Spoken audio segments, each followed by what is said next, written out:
भक्तजनों, सादर जय सीताराम। एक बचपन में मैंने कक्षा 8 में सुदामा चरित नामक कविता पढ़ी थी। सो आज वह मुझे मिली है, तो उसको अपने भाव में पढ़ करके आप लोगों को भेजने की इच्छा हुई है। सो आप लोगों की सेवा में यह सुदामा चरित त्रैलोकी नाथ भगवान श्री कृष्ण जिसके मित्र हैं और उन्हीं का मित्र सुदामा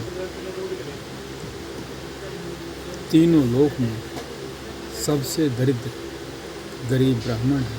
सुदामा जी ब्रह्म ज्ञानी थे और वे जानते थे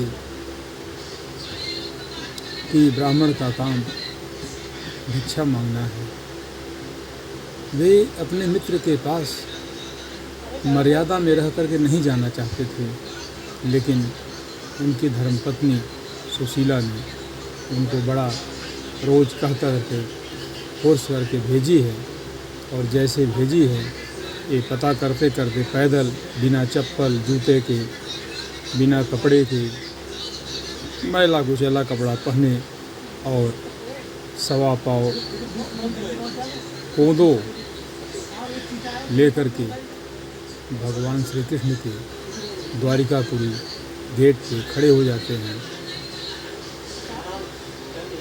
और द्वारपाल उनको देख करके आश्चर्यचकित होता है। 3 दिन से खड़े हैं, विनती कर रहे हैं, और तीसरे दिन द्वारपाल जा करके भगवान श्री कृष्ण को उनका पता बताता है और इस शब्दों में बताता है, शीस पगान जगातन में प्रभु जान को आही बसे के ही ग्रामा। धोती फटी सिलटी दुपटी रूपाय उपान की नहीं सामा। द्वार खड़ो द्विज दुर्बल देख रहे ओ चकिसो वसुधाय अभिरामा। पूछत दीन दयाल को धाम बतावत आपन नाम सुदामा। द्वारपाल भगवान श्री कृष्ण से कहता है कि एक गरीब ब्राह्मण दरवाजे पे खड़ा है, उसकी पैर में जूते चप्पल नहीं हैं, सिर पे पगड़ी नहीं है, वस्त्र नहीं है, एक फटी हुई धोती लपेटे हुए है, कमज़ोर ब्राह्मण खड़ा है और बार बार आपका ये अलौकिक महल देख करके आश्चर्यचकित हो रहा है और आपका पता पूछ रहा है कि हमारा कन्हैया कहाँ है, उनसे मिलना है। अपना नाम सुदामा बताता है। और भगवान श्री कृष्ण जैसे ही सुदामा नाम सुनते हैं तो राजगद्दी से उठ करके ऐसे भागते हैं, बाल बिखरे हुए हैं, वस्त्र पीताम्बर उनका गिर जाता है, चप्पल छूट जाता है, पैर में पहनने वाला जूता, और ऐसे नंगे पांव दौड़ पड़ते हैं और ऐसा गदगद होकर के गले मिलते हैं सुदामा से। सुदामा को गोद में उठा करके लाते हैं और अपने राज सिंहासन पर बैठा देते हैं। सुदामा जी बड़ा संकोच कर रहे हैं कि इतना राजमहल, इतने सेवक, इतने सब लोग, इनके बीच में हमारे मित्र की बेइज्जती हो जाएगी। वो बड़ा संकोच कर रहे हैं, लेकिन फिर भी उनका बड़ा आदर सत्कार होता है और पैर देख करके भगवान श्री कृष्ण उनके परात लाते हैं और कहते हैं, मित्र मैं तुम्हारा पैर धोता हूँ। और जैसे ही परात रख कर के पैर को धोते हैं तो पैर की दुर्दशा देख करके उनके आँखों से इतने आंसू बहते हैं कि बिना पानी को छुए ही उनका पैर धुल जाता है। नरोत्तम दास जी लिखते हैं, ऐसे बिहाल दीवान सो पग कंटक जाल लगे पुनि जोए, हाय महा दुख पायो सखा तुम आई तैन की तै दिन खोए, देखी सुदामा की दीन दशा करुणा करिके करुणा निधि रोए, पानी परात को हाथ छुयो नहीं नैनन के जल सो पग धोए, पानी परात को हाथ छुयो नहीं नैनन के जल सो पग धोए। काफ़ी दिन तक सुदामा जी भगवान श्री कृष्ण के यहाँ रहते हैं और मित्र के पास कुछ ले जाने को था नहीं। वहीं एक उनके पास पोटली है, छिपाने का कोई जगह नहीं है, संकोच के नाते कि इतना राजमहल में इतना खाने पीने की चीज़ें, इतनी अच्छी चीज़ें, इसमें हमारा एक बेइज्जती हो जाएगी। उसको कांख में और कहीं नहीं अपने कांख से दबा रहे हैं। श्री कृष्ण भगवान समझ जाते हैं कि मित्र हमसे कुछ छिपा रहा है, संकोच कर रहा है, तो बार बार पूछते हैं कि कुछ भाभी ने हमको दिया है खाने के लिए और तुम छिपा रहे हो, ज़रूर कुछ है, विशेष चीज़ है।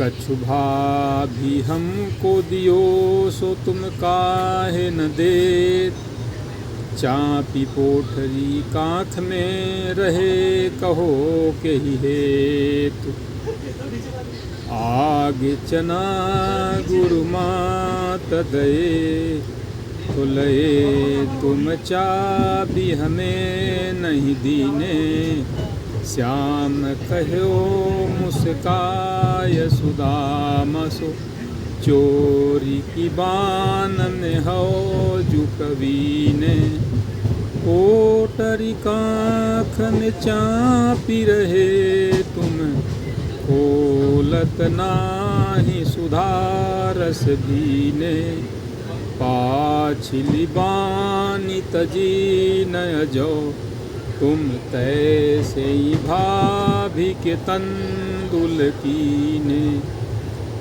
बचपन में गुरु माता ने हमें चना और गुड़ दिया था खाने के लिए, तुम उस बात को भूले नहीं हो और उसको तुमने अपने आप अकेले खा लिए, हमें दिए नहीं। चोरी में तुम इतने प्रवीण हो, आज भी जो भाभी ने पोटरी दी है खाने के लिए, आज भी तुम उसको छिपा रहे हो। उसमें इतना बड़ा अमृत से भीगा हुआ मेरा भोजन है। पिछली बात भी तुम, अभी भी तुम्हारी आदत नहीं गई। तुम चोरी की में कितना प्रवीण हो, वो मुझे लाओ दो खाने के लिए। तो भगवान श्री कृष्ण उस पोटली को कांख से बाहर खींच लेते हैं और फटा हुआ कपड़ा नीचे गिर जाता है। गिरता है तो चावल के दाने नीचे बिखर जाते हैं और उठा करके एक मुट्ठी खा लेते हैं, दूसरा मुट्ठी खाते हैं, तीसरा मुट्ठी उठाते हैं तो रुक्मिणी हाथ पकड़ लेती हैं कि रहने दो। एक मुट्ठी में तो एक लोक आपने दे दिया, दूसरी मुट्ठी में दूसरा लोक दे दिया और तीसरा अगर दे दोगे तो हम लोग कहाँ जाएंगे। वहाँ पर रुक जाते हैं। कहने का मतलब इतना धन संपत्ति अप्रत्यक्ष रूप में भगवान देते भी हैं तो अप्रत्यक्ष रूप में देते हैं, पता भी नहीं चलता। और सुदामा जी जब वहाँ से विदा होकर के रास्ते में चलते हैं तो कहते हैं इसने बड़ी शौक़ से भेजा था। अपनी पत्नी पे नाराज़ होते हैं कि बड़ी शौक़ से भेजा था और देखो वो घर घर मांगने वाला, मक्खन चुराने वाला, भोजन चुराने वाला हमें क्या देगा। राजा भले बन गया है, इतना संपन्न है, लेकिन देने की उसकी औकात ही नहीं है, वो हमें क्या दे सकता है। लो तुम इतने दिन से कह रही थी जाओ जाओ, जाओ त्रिलोकीनाथ से मिल के आओ, तुम्हें बहुत माला माल कर देंगे, लो ले लो माल, तुम्हें कितना मिल गया। इस तरह से अपने मन में कोसते हुए, अपने को कोसते हुए, पत्नी को कोसते हुए आगे बढ़ते हैं और मन में सोचते हैं, वह फुलकनी वह उठ मिलनी, वह आदर की बात, वह पठवनी गोपाल की कछु न जानी जात। घर घर कर ओढ़त फिरे कनक दही के काज, कहा भयो जो अब भयो हरि को राज समाज। हो आवत नाही हूँ तो वाही पठयो ठेल, अब कहीं हो समझाई के बहुधन धरो धकेल। मैं तो नहीं आ रहा था, वो सोच रहे कितना गदगद होकर के मिला, सब सम्मान किया और कितना पुलकित होकर के हमारी सेवा किए, लेकिन देने को उसके पास कुछ नहीं है और भगवान की माया को उनको समझ से परे है। पत्नी को ही कह रहे हैं कि बार बार मैं तो नहीं आ रहा था, उन्हीं ने भेजा, अब लो खूब पैसा रुपया रख लो। वै सोई राज समाज बने, गजबाज घने मम संभ्रम छायो।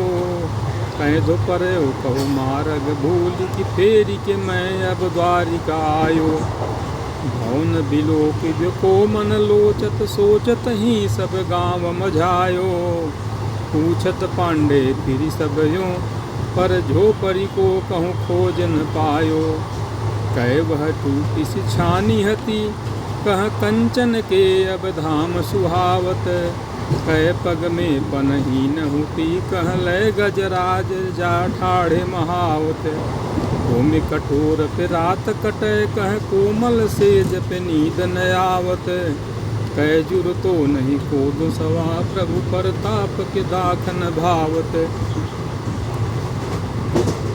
सुदामा नहीं समझ पाते हैं कि हमारी झोपड़ी कहाँ गई। फिर उनको भ्रम होता है कि कहीं मैं वापस द्वारिका ही तो नहीं आ गया। और फिर वहाँ पर पटरानी के रूप में अपनी पत्नी को देखते हैं, कहते हैं चेहरे में तो लगती है कि हमारी पत्नी ही है, पढ़ाई नहीं है, लेकिन ये तो रत्नों आभूषणों से जड़ित है, ये हमारा घर नहीं हो सकता है। तो इस प्रकार उनके बच्चे फिर लेकर के आते हैं और कहते हैं कि चलिए ये आप ही का घर है। तो तब जा कर के सुदामा सोचते हैं कि प्रभु देते हैं तो किस तरह से छप्पर फाड़ के देते हैं, और जिसका हमें कोई कल्पना भी नहीं हो सकता। तो ये सरल शब्दों में आप लोगों के सामने प्रस्तुत किया गया सुदामा चरित। सादर जय सीताराम।